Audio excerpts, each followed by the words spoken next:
The human mind is the last great frontier, yet most people squander its riches as if it were worthless. Have you ever tried filling a bucket that has a small hole in the bottom?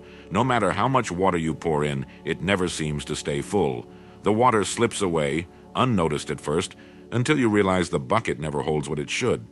This is precisely what happens to most people's minds.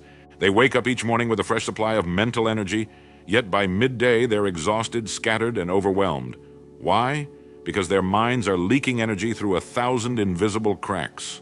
One of the greatest unseen forces in your life is attention. Wherever your attention goes, your energy follows. And if you give your attention away carelessly to distractions, trivial worries, or meaningless chatter, your energy is stolen moment by moment. We live in a time where a man can walk through his day and be pulled in 20 directions without ever leaving his home. Messages, screens, conversations, impulses, each one demands a slice of your attention. But unlike your wallet, you cannot see your mental balance dropping. You only feel it in the fog that settles in your mind, the restlessness that won't leave, and the fatigue that has no name. Have you ever stopped to think about how much energy you waste on things that don't matter? Think of the mind like a powerful spotlight. It can light up one thing with piercing clarity, or it can be diffused into a soft glow that barely touches anything. Most people live in that soft glow, distracted, unsure, drifting. Not because they lack intelligence, but because they haven't trained their mind to focus. There is no such thing as a neutral thought. Every thought either builds you or drains you. Idle worry may seem harmless, but over time it weakens the structure of your inner world. Constant distraction may seem ordinary, but it robs you of the deep work that leads to growth and fulfillment. Imagine if a carpenter were to begin 20 different projects in a single day, yet finish none. His shop would be filled with half-built chairs, scattered tools, and unused wood. That's the mind of a man who jumps from one thing to another without ever finishing a thought, without ever directing his full energy toward a single worthwhile goal. So how do you stop this leak? The first truth I'd share with you is this: begin your day with intention. Before the world comes knocking, decide where your mind will go. Will you give your energy to problems you cannot solve? Will you surrender your thoughts to noise?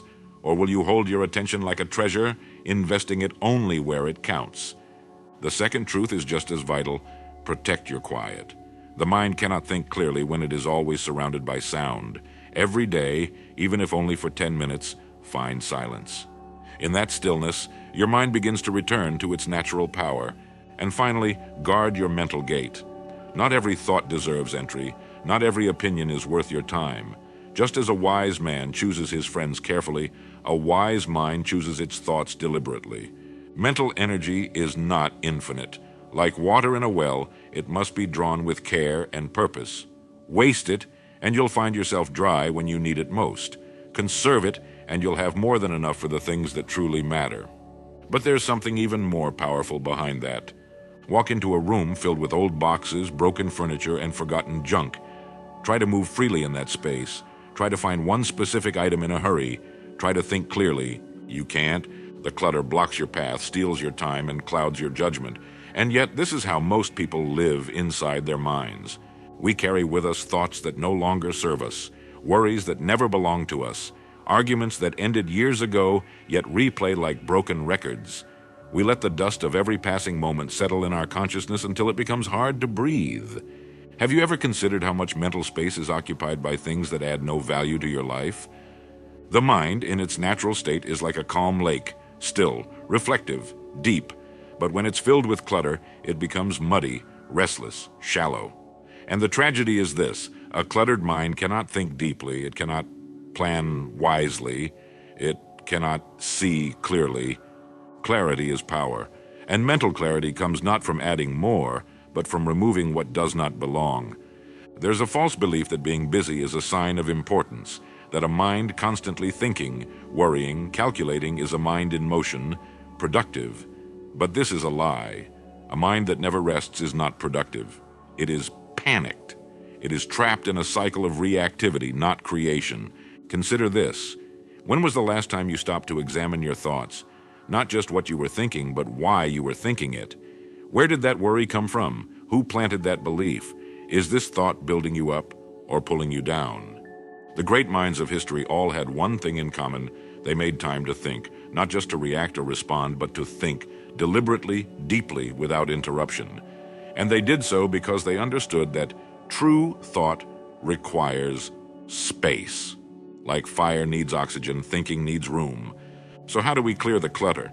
The first step is awareness. Pay attention to your thoughts without judgment. Just notice them, like a librarian taking inventory. You'll begin to see patterns, repeated worries, meaningless loops, mental noise. Once seen, they begin to lose their power. The second step is discipline. Decide what does not belong and let it go. You don't need to carry every worry. You don't need to solve every problem today. You don't need to be in 10 places at once. You can simplify. You can subtract. The final step is renewal. Replace clutter with clarity. Fill your mind with things that elevate you. Good books, meaningful conversations, time in silence, reflections on purpose. The mind, like any environment, tends toward the conditions we allow. Make it a place worthy of your highest thoughts. If you ever feel lost, overwhelmed, or confused, don't rush to add more to your life. Instead, ask yourself what needs to be removed. Because once the clutter is gone, clarity walks in like an old friend. And yet there's another force that clouds the mind even more than clutter. There's a silent danger that follows every person from childhood to old age. It walks beside us in schoolyards, boardrooms, and living rooms. It disguises itself as wisdom, as safety, even as success. But it is none of those things. It is the trap of imitation. Have you ever stopped to consider how many of your thoughts, your choices, even your dreams, were borrowed from someone else? Most people do not think. They merely rearrange the opinions of others. They adopt the fears of their parents, the goals of their peers, the beliefs of their culture, and call them their own. But to imitate is not to live. It is to become a shadow. There's a simple reason why so many never find fulfillment. It's because they are not living their own life. They are playing a role written by someone else, following paths they never chose, chasing goals that mean nothing to them. It's easy to imitate, it's praised, it's rewarded. From the moment we're young, we're taught to conform, to raise our hand at the right time, to wear what others wear, to think within the lines, and slowly the wild, original mind is tamed. But what happens to a seed planted in the wrong soil? It may sprout, but it will never thrive. So it is with a mind that lives by imitation. It may appear successful, but inside it is starving. Do you know what makes a man powerful? Not his title, not his wealth, not even his intelligence, but his ability to think for himself, to ask, is this truly mine? Before he acts, before he speaks, before he believes. The world will always try to fit you into a mold. It will hand you pre-made dreams, second-hand goals, recycled truths. But none of them will ever satisfy the deep hunger of your soul to be authentically alive. There is a kind of courage, quiet, firm, and rare, that says, I will listen to my own voice even if it trembles, even if it's alone. Think of the men and women who changed the course of history. They were not imitators. They were originals, thinkers, questioners, builders. They saw what others overlooked because they dared to see with their own eyes. So how do you escape the trap of imitation? Begin with silence. The quieter you become, the more clearly you hear your own voice. Beneath the noise of the world, your mind already knows what it wants. You just have to make space for it. Then question everything, every goal, every belief, every standard. Ask, is this true for me? If the answer is no, let it go. Not with anger, but with understanding.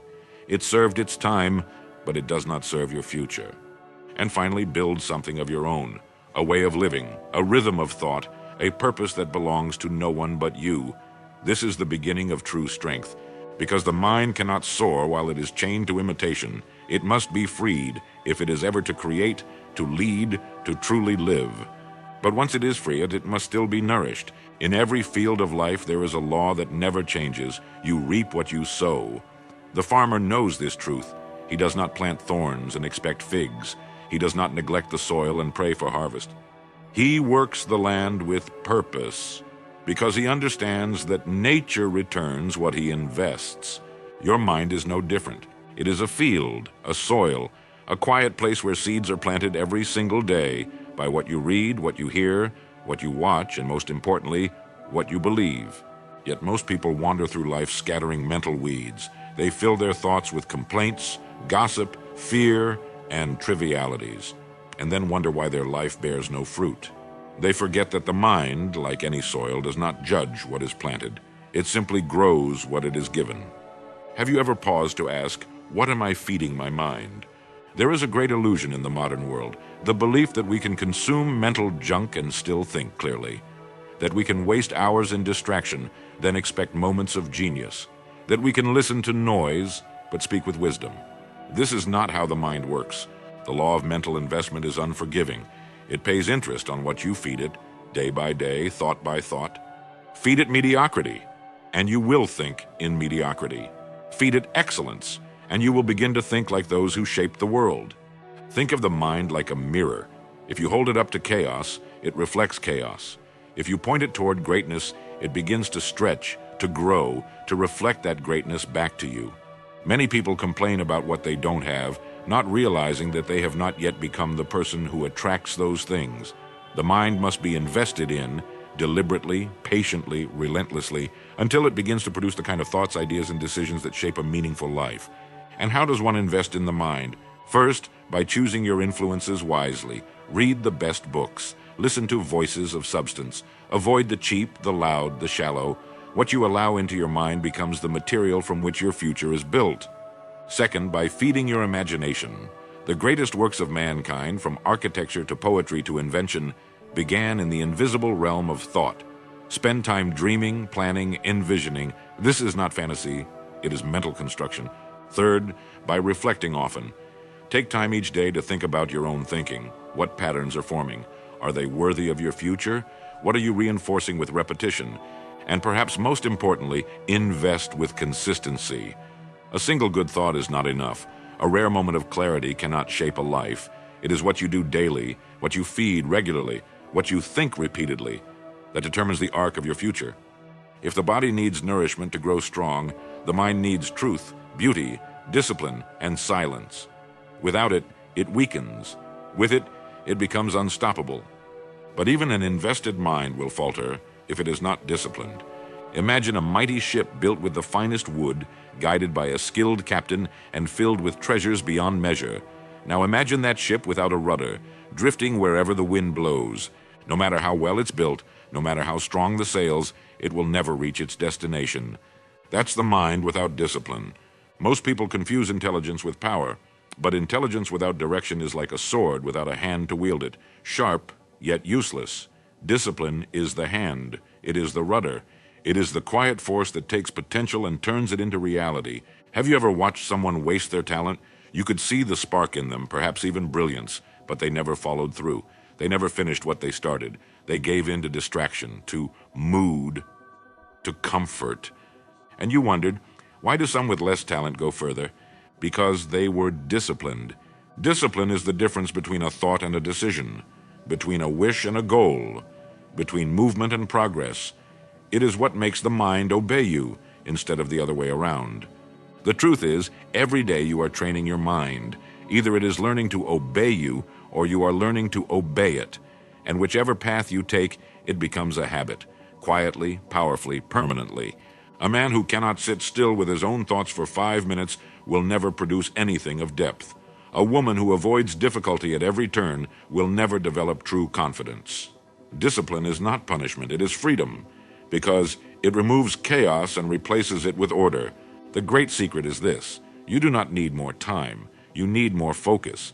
And focus is born from discipline. The ability to say no to distractions, to indulgence, to fear is worth more than any gift of nature. So how do you cultivate it? Begin with small victories. Decide on one thing and follow through no matter how small it is. Finish the book you started. Wake at the hour you promised yourself. Sit in silence, even if just for 5 minutes. Each small act of control builds the muscle of mastery. Next, limit what you allow into your mind. Discipline is not just about what you do, it's also about what you avoid. Say no to the mental clutter. Say no to arguments that don't matter. Say no to comparing yourself to others. These things weaken your inner authority. And finally, attach your discipline to purpose.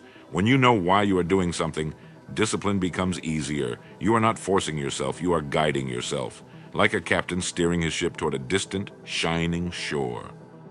If there's one thought I'd leave with you today, it's this: The mind is the most powerful instrument in your possession, but only if you learn to play it with skill, with focus, and with resolve. And the path to that power is not mystery, it is discipline. Think about that the next time you are alone with your thoughts. What kind of mind are you shaping moment by moment?